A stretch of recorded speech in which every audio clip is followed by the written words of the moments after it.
Minha namorada e eu amamos esquiar, foi assim que nos conhecemos.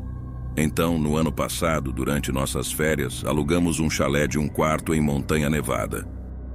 Uma área remota nas montanhas através do Airbnb. Um dos meus amigos nos disse que alugar um chalé privado era mais aconchegante, tranquilo e romântico. Após chegarmos ao aeroporto, pegamos um táxi até o local de aluguel de carros e pegamos um Raptor Car. Provavelmente o carro mais barato que podíamos encontrar.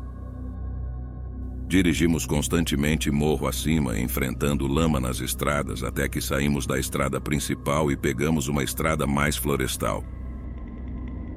Eventualmente chegamos ao chalé, afastado e isolado de outras pessoas, mas não tão longe a ponto de ser incômodo para chegar à montanha. O proprietário deixou a chave escondida na caixa de correio. Assim que destrancamos a porta e entramos, sentimos o forte cheiro de madeira, exatamente como se esperaria de um chalé. O lugar não era enorme, mas espaçoso o suficiente. 1 quarto, um banheiro, uma sala de estar decente com TV e uma cozinha. Eu estava pagando pouco por ele, então fiquei mais do que satisfeito. Além do mais, estávamos lá para esquiar e não para ficar dentro do chalé. Chegamos lá já quase no final do dia, então não fomos esquiar naquela noite. Descarregamos as coisas e fomos buscar uma pizza para o jantar. Comemos no sofá da sala de estar enquanto assistíamos a um filme, aproveitando a atmosfera escura e aconchegante do chalé, que na verdade era bem romântica. No entanto, minha namorada começou a entrar em pânico em relação à sua bolsa.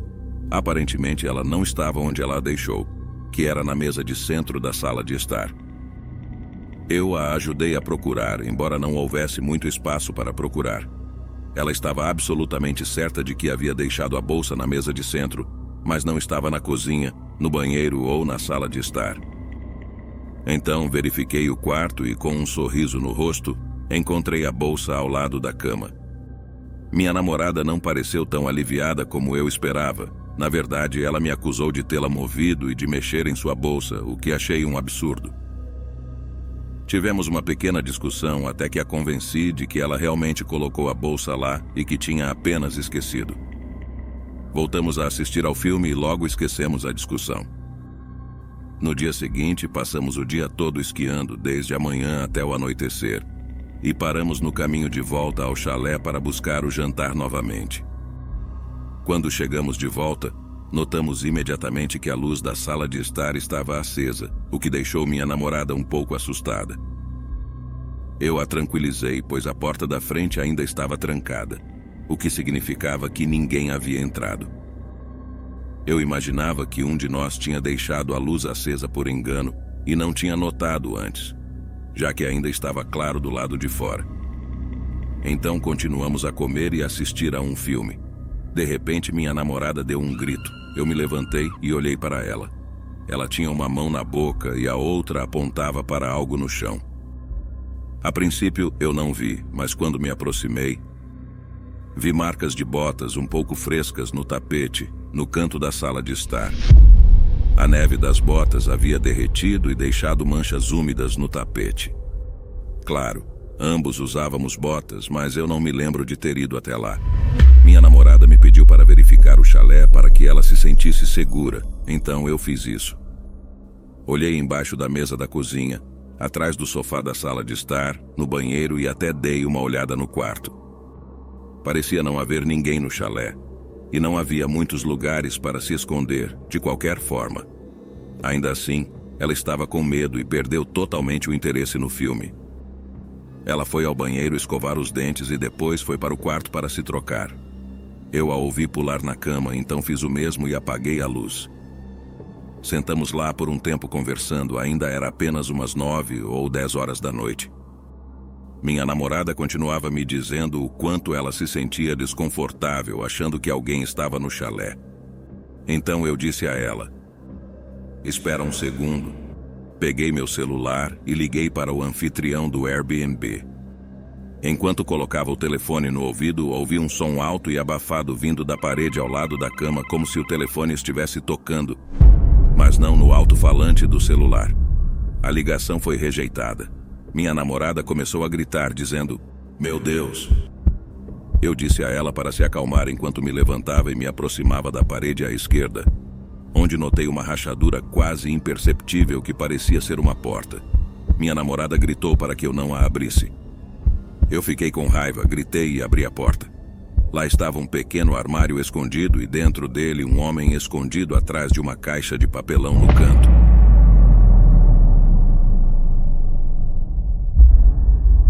Era o anfitrião, o proprietário do chalé. Eu tinha visto sua foto na descrição do Airbnb. Confesso que dei um pulo e gritei de medo e choque quando o vi, mas a raiva tomou conta de mim e eu o agarrei pela camisa e o arrastei para fora. Ele parecia assustado e pediu desculpas, mas eu o mandei calar a boca. Eu olhei mais profundamente no armário e, para meu nojo, encontrei algumas roupas íntimas da minha namorada lá. Demorou um pouco para a polícia chegar, mas finalmente ele foi preso. Tivemos que passar o resto daquela noite em um hotel e no dia seguinte voltamos para casa. Reclamei com o Airbnb e levou um mês para eles me reembolsarem, mas eles acabaram fazendo isso. A história foi tão bizarra e perturbadora que nem espero que todos acreditem quando a conto, mas foi tudo muito real.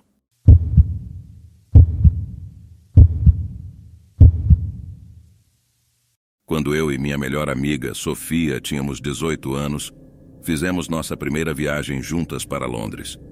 Ficamos hospedadas no Hotel London Marriott. Assim que chegamos, deixamos nossas malas e começamos a planejar nossa semana.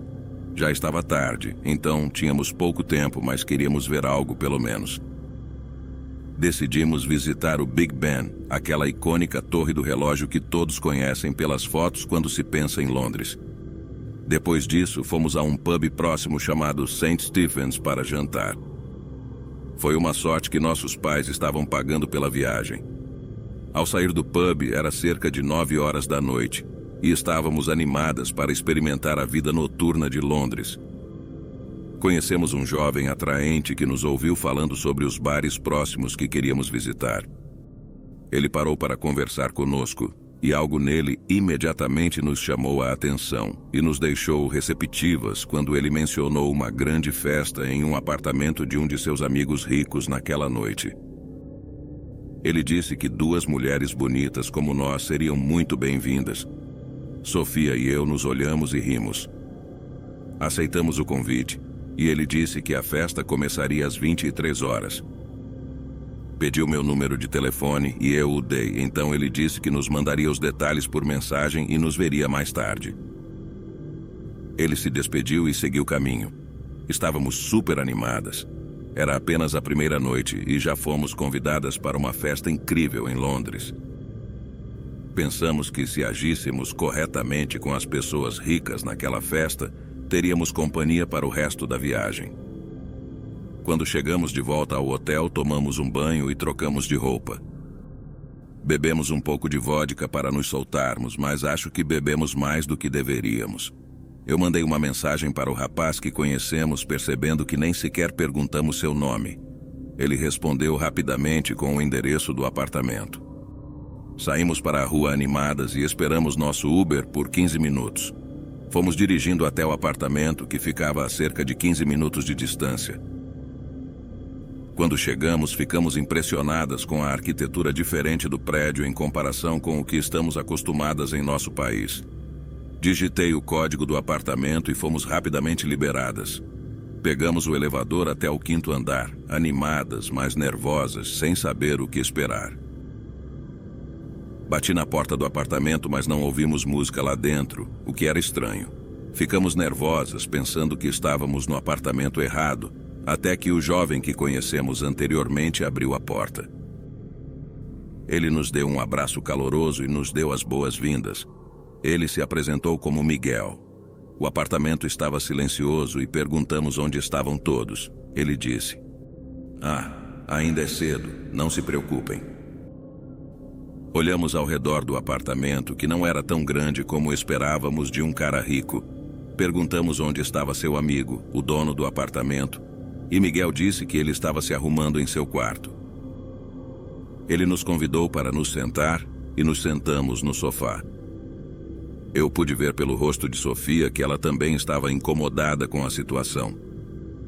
Miguel sentou-se ao nosso lado no sofá, de maneira muito próxima e desconfortável.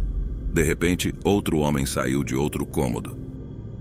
Ele não disse nada, não sorriu, apenas nos olhou enquanto caminhava em direção à porta do apartamento e ficou parado ali. Miguel começou a nos fazer perguntas sobre de onde éramos e se estávamos visitando Londres sozinhas. Comecei a me sentir incomodada com tudo aquilo. Miguel se levantou e foi à cozinha pegar algumas bebidas para nós. O outro homem ficou parado junto à porta do apartamento. Sofia estava à minha esquerda e mais escondida da visão dele. Sussurrei para ela discar o número de emergência da polícia. Ela fez isso e notei que ela digitou o código várias vezes, indicando à atendente que precisávamos de ajuda. De repente, Sofia gritou em voz alta para o homem na cozinha. "Este é o apartamento 5C, não é mesmo?" O homem junto à porta respondeu em um tom de voz ríspido. Sim, é. Sussurrei novamente para Sofia que precisávamos ganhar tempo e não deveríamos beber qualquer coisa que eles nos oferecessem. Miguel voltou da cozinha com as bebidas e eu tive que pensar rápido para estender a situação antes de beber qualquer coisa que eles oferecessem. Tive uma ideia e sugeri brincarmos de "Você prefere?" Eu sei que soa juvenil, mas eu precisava de um jogo que não envolvesse beber. Miguel concordou jogar junto e começamos a criar perguntas. No entanto, ele frequentemente sugeria que tomássemos um gole das bebidas, dizendo que os outros convidados chegariam em breve e precisávamos relaxar mais. Continuei inventando desculpas para não bebermos muito, dizendo que já tínhamos bebido bastante, mas estaríamos dispostas a tomar mais um pouco mais tarde. A situação estava prestes a ficar ainda mais difícil quando os dois homens se olharam e o homem maior e mais ameaçador se aproximou e disse: Tudo bem, bebam suas bebidas. Ele estava prestes a pegar um dos copos e provavelmente nos forçar a beber quando ouvimos uma batida agressiva na porta seguida de um homem gritando "Polícia!". O homem mais jovem nos olhou e perguntou se tínhamos chamado a polícia. Eu respondi que não e fiquei nervosa enquanto respondia, indicando que estava com medo. Então Sofia decidiu simplesmente gritar por socorro. A polícia começou a tentar arrombar a porta e o homem maior disse: tudo bem, e abriu a porta com as mãos para cima. Os dois homens tentaram agir como se fosse apenas um mal-entendido, mas Sofia e eu tivemos que dar uma pequena adaptada na história para conseguir ajuda. Dissemos que os homens basicamente nos forçaram a entrar no apartamento e não nos deixavam sair. E tínhamos fortes suspeitas de que eles colocaram drogas em nossas bebidas. A história foi suficiente para que os homens fossem presos. Outro carro da polícia chegou para nos acompanhar à delegacia para um interrogatório mais detalhado. Lá, nossas bebidas foram testadas e confirmou-se que elas continham drogas. Foi definitivamente uma experiência traumatizante, mas não deixamos que isso arruinasse nossa viagem a Londres. Na verdade, nunca contamos para nossos pais até anos depois, porque sabíamos que isso poderia torná-los menos propensos a nos deixar viajar novamente. O álcool definitivamente não ajudou nas nossas decisões iniciais daquela noite. E nossa lição aprendida é nunca confiar em estranhos, não importa a aparência deles.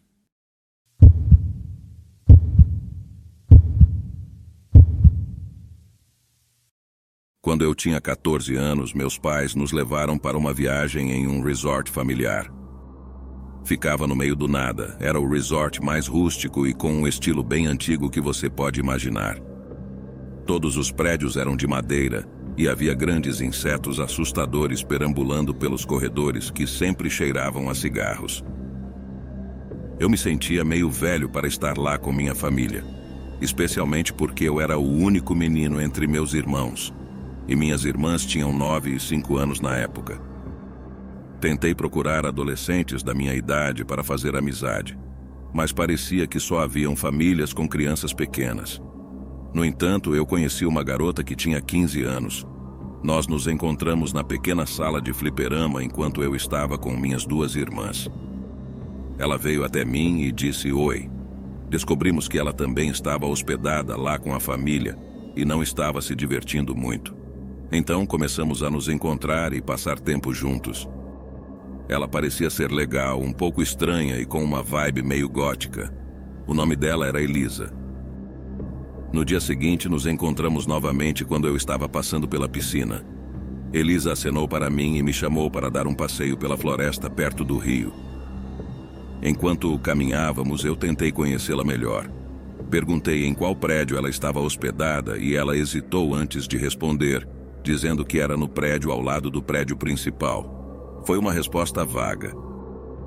Nós nos sentamos junto ao rio por um tempo e tenho que admitir que ela começou a falar sobre coisas estranhas e sombrias.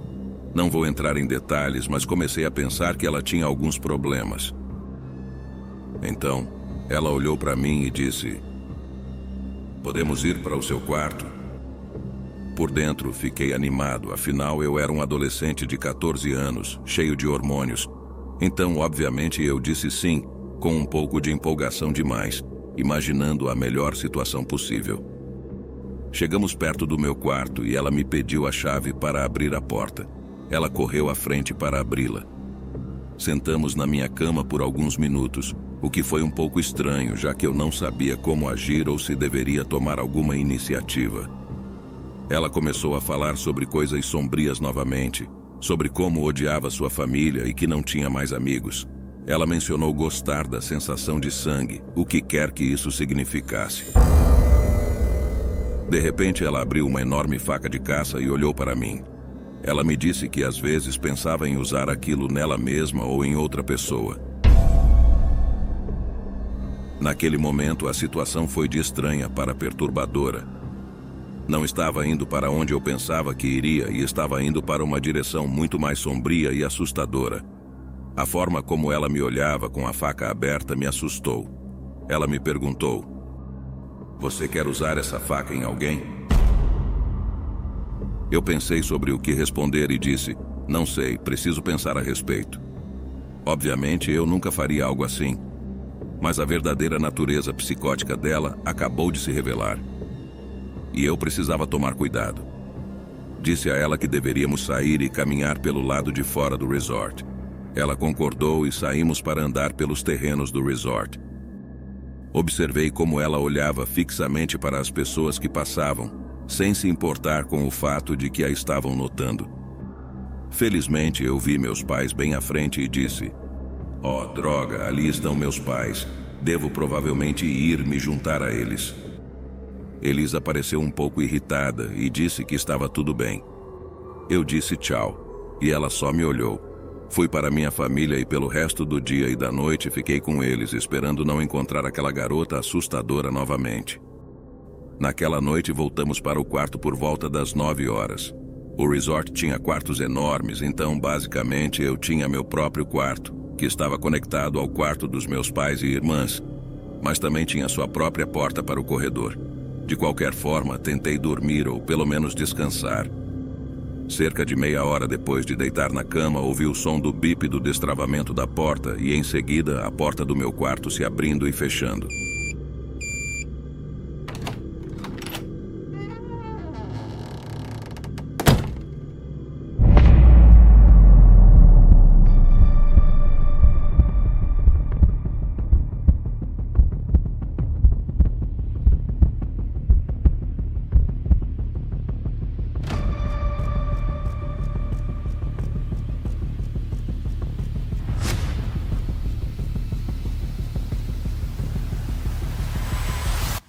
Quando olhei, a porta estava fechada e a luz do corredor tinha sumido. Eu vi alguém parado em frente à porta e perguntei: "Quem está aí?" Eu ouvi a voz familiar de uma garota. "Eu quero sangue." Eu me sentei e lembrei que nunca peguei minha chave de volta de Elisa. Ela havia planejado isso. Ela se aproximou da minha cama na escuridão, segurando algo em sua mão esquerda que estava levantada. Ela disse novamente: "Eu quero sangue. Você vai me ajudar? De onde vamos tirar?" Não tenho vergonha de admitir que gritei como uma garota. Ela ainda estava lá, não correu para cima de mim. Não parecia que ela ia fazer isso a princípio. Quando meu pai invadiu o quarto, foi aí que ela decidiu ir embora. Eu gritei para ele: "Ela está com uma faca." Meu pai entrou em ação e começou a gritar com ela para sair. Elisa correu para a porta do corredor e meu pai a perseguiu. Foi quando percebemos que ela não estava sozinha. Havia outro homem esperando no corredor e os dois saíram correndo. Meu pai chamou a segurança do resort e a polícia foi chamada imediatamente. Eles fizeram uma busca no local, mas não conseguiram encontrar Elisa ou o outro homem. A segurança aumentou e todos os hóspedes foram avisados sobre o incidente. Nossa família estava assustada e decidimos sair do resort imediatamente. Ficamos gratos por termos mudado as fechaduras do quarto. Caso contrário, ela teria conseguido entrar novamente. Com a ajuda da polícia, saímos de lá e voltamos para casa com a sensação de alívio. Ao chegarmos em casa, relatei todo o incidente para a polícia local. Eles começaram a investigar. Mas a verdade é que nunca descobrimos quem era essa garota ou o homem que a acompanhava.